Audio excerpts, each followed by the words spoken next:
the Honorable Ibrahim Semju Nanda, and I would wish to add as follows.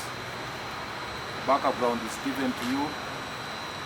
The situation as it obtained and the criminality that was unleashed on our members has been ably articulated by the spokesperson.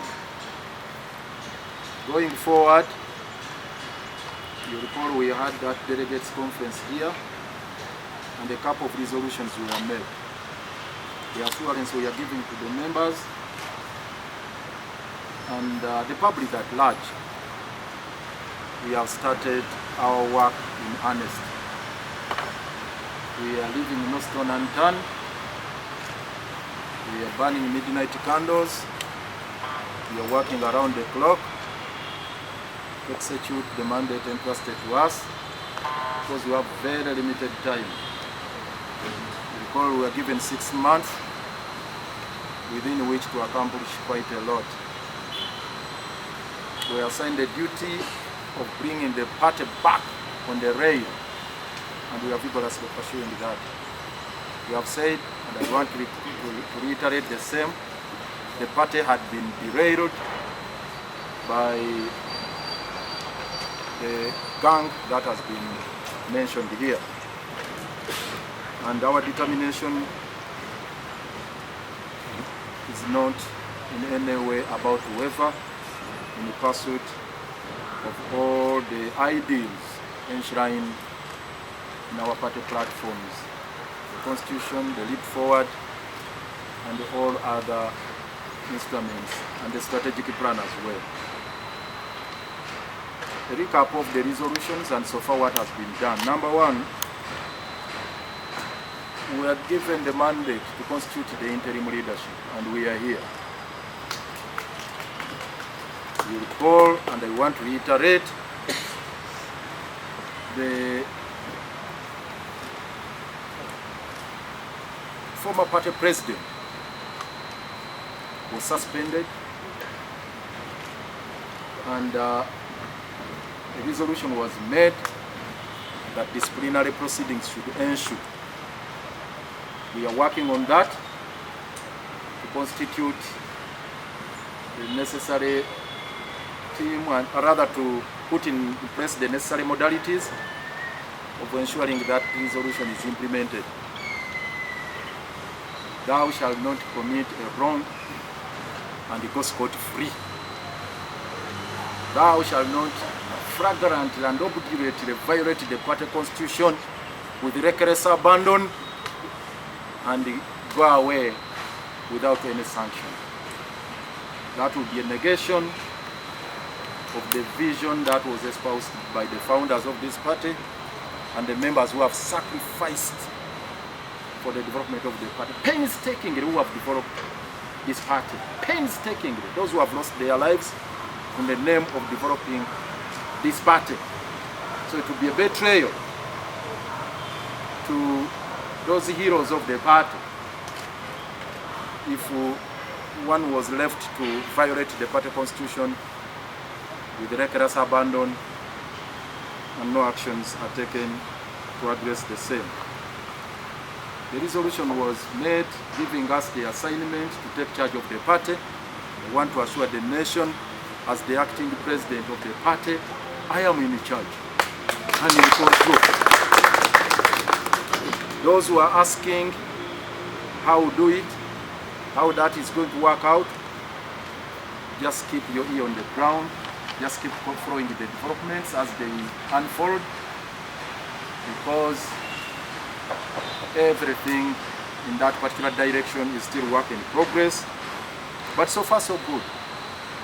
Personally, I'm really impressed by the goodwill given to our leadership. I thank you, members of the public. I thank you, members of the party, for having embraced the decision that was taken by the National Delegates Conference and embraced wholeheartedly, embraced the leadership that was put in place. Our assurance is that we are not going to betray you. We are not going to backtrack on the mission you assigned to us, and we are always guided by the vision that is espoused by the progenitors of this mighty party. And in that regard, I will be chairing the first National Executive Committee meeting on Thursday this week. So a notice is already issued out to the members today, calling them for NEC to sit on Thursday. And in that meeting, the agenda is already on the order paper, but for the purposes of information to members of the public, we are rolling out a new roadmap for party structures for elections. One Uganda. On that day, or shortly thereafter, the Chief Electoral Commissioner and his team, the Honorable Byabakama, who is with us here, will be giving you a detailed program on how these structures are going, these elections are going to be conducted.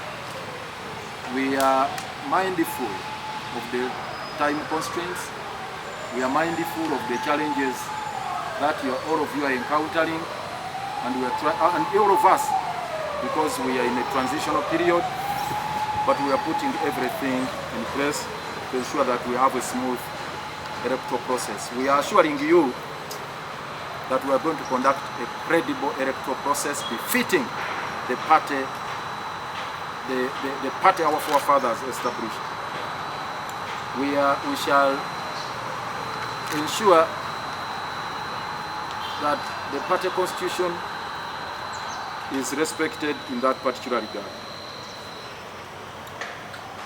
We have also issued the communications to the banks about management of the funds, the accounts of the party.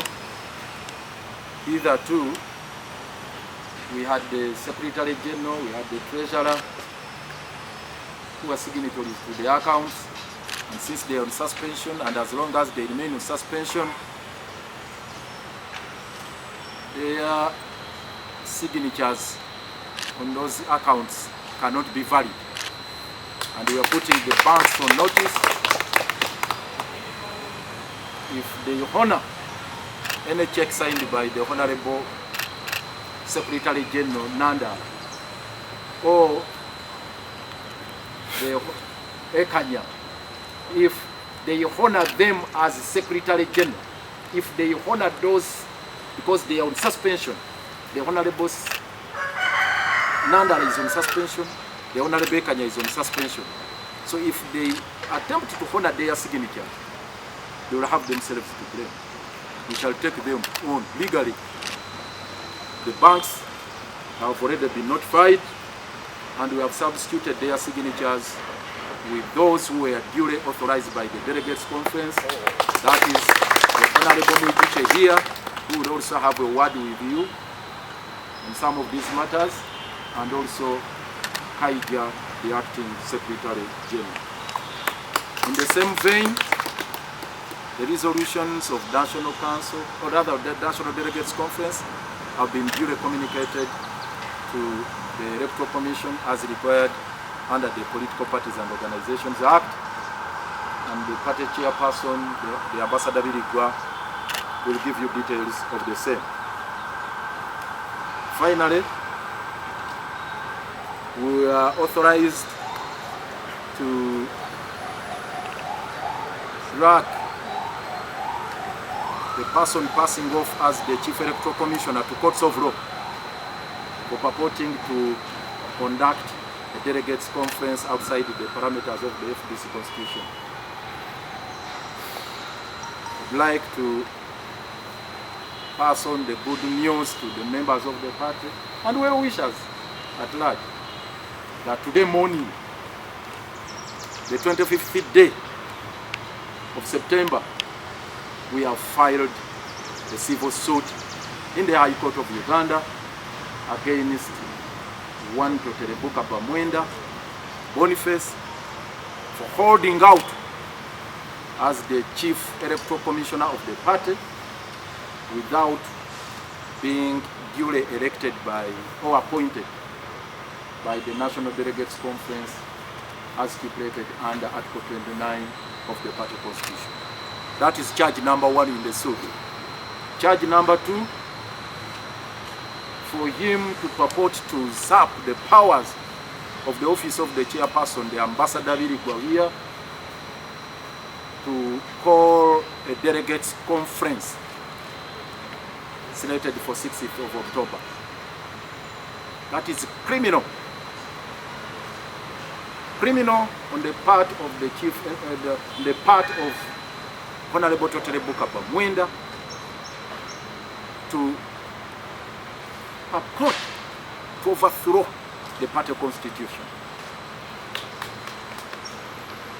Look at the provisions of Article 28, Clause 1B of the party constitution, a copy of which I have here, this one. It's very clear. Who is authorized to call a delegates conference? Which office is empowered to convene and preside over the National Delegates Conference? It is the office of the chairperson. The elder here we have here. So he has not appended any signature on any instrument to call it for that delegates conference. So what we have decided, in line with the resolution of the National Delegates Conference, to charge the Honorable Byabakama in that account. He has not been sued with these accomplices. No. You'll get copies of the pleadings. He's been sued alone. It's up to him now to invite others to join him to face the wrath of the law. But for us, we have dragged him as an individual because we consider him an impostor in that office. It's the reason we said we must protect and jealously guard the sanctity of the party constitution. So the third charge against him is for rolling out a roadmap without the approval, the election roadmap without the approval of NEC. The roadmap he has been pursuing, it is his own document. Many of us, you see here, members of NEC, we have sat in NEC meetings time and again. And we last sat in June, we had passed a resolution that the roadmap be halted until we have resolved all these intricate matters at a NEC retreat, which retreat has not been convened up to now. So he decided to roll out a roadmap culminating into a delegates conference, which had hitherto been slated for 24th November. But you can see now the criminality they have perpetrated. Even that illegal roadmap has been also violated because he departed from the original roadmap, which had indicated that the delegates conference would sit in November, now bringing it forward to 6th of October. You can't play around with a party like that. A party which has got constitution, which has got its own structures, which has got full membership, which has got reasonable people. You just play around with it unilaterally, musically. You sit as an individual, you keep on shifting the goalposts here and there, and we keep on following you. No, we can't do that. So we want him to be called to order, and we are seeking for injunctive orders because if he is not restrained, he's likely to plunge the party into anarchy. He's likely to plunge the party into total chaos, which may, if not addressed properly, lead to dismemberment of the party, disintegration of the party. We can't sit and watch such events, nefarious as they are, to continue unabated. So far those are the actions taken, but the final one is a reassurance, again, that we are determined to protect the party constitution. This is a message to the Honorable Nandala, a message to Honorable Patrick Oboy Amuriat, a message to all the accomplices.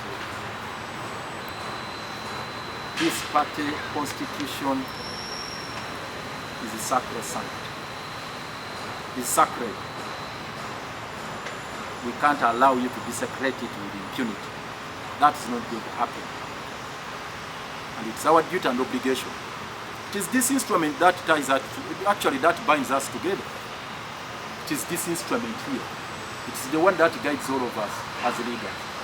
So we are determined to guard it jealously, exploring all available options within the parameters or the confines of the law to deal with the same. The very final one, confronting the Museveni family rule. Once all the logistical and administrative measures are in place, we will embark on the general mobilization, recruitment, and registration of members. Because right now we are dealing with the logistical issues, housekeeping matters to get settled as the new leadership. But once we are done with that, we shall be hitting the road, do mass mobilization, recruitment, and also advancement of the struggle. We shall adopt a multi-pronged approach to this. We'll be holding town hall meetings and also address rallies countrywide. So in the coming days, we shall be letting you know, members of the public, how this program will roll out. It's going to be discussed at the next meeting on Thursday, and soon thereafter we shall be letting you know. Thereafter, police will also be notified as required under the relevant laws. During these meetings, especially public rallies, we rally the masses against the junta that has effectively established the family rule in Uganda. People occupying all sorts of offices these days act for and on behalf of Yoweri Kaguta Museveni. We don't need to repeat this. It's well known to you that actually every office here, people are holding office at the altar of Yoweri Kaguta Museveni, and we have to deal with that decisively. It is either Museveni, his wife, his son Muhoozi, his brother General Salim Saleh, and the others. It's just a business affair, and his in-laws, even those who have married from the family, they are all wielding too much powers as against the bona fide citizenry who are the owners of the country. Just as an example, when you see the Prime Minister, Right Honorable Robin Nabanja, sneak into UN Assembly, where the government is already heavily represented by a 51-member delegation headed by the Vice President, Major Jessica Lupo, it's just a manifestation of the crisis we are talking about. You have a delegation represented, no, you have a delegation headed by the Deputy President or Vice President representing the country. All of a sudden, the hosts are astonished, they are surprised, they are shocked to see again another group storming the meeting. Robin and Nabanja majestically marching into the room with another delegation, a very big one. What an embarrassment. What an embarrassment. Can you imagine? Now, a big delegation of over 70, they are all there, representing one country, a very poor country, whose GDP is nowhere close to Dangote's wealth. Very, very absurd. We intend to speak to all our colleagues who are fighting for freedom in either to work together or harmonize our operations. We will reach out to our brothers in DP and UPC whose political parties have been taken over by the junta, because right now we need to develop that network and rescue our institutions together, collectively.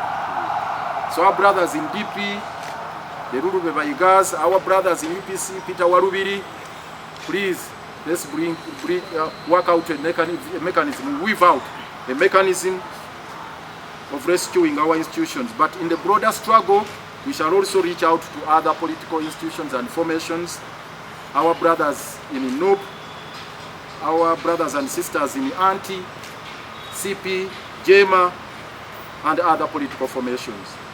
We also intend to have conversations with the members of the civil society, religious leaders, and all other stakeholders in this country for purposes of liberating our country, which is under captivity, for God and my country.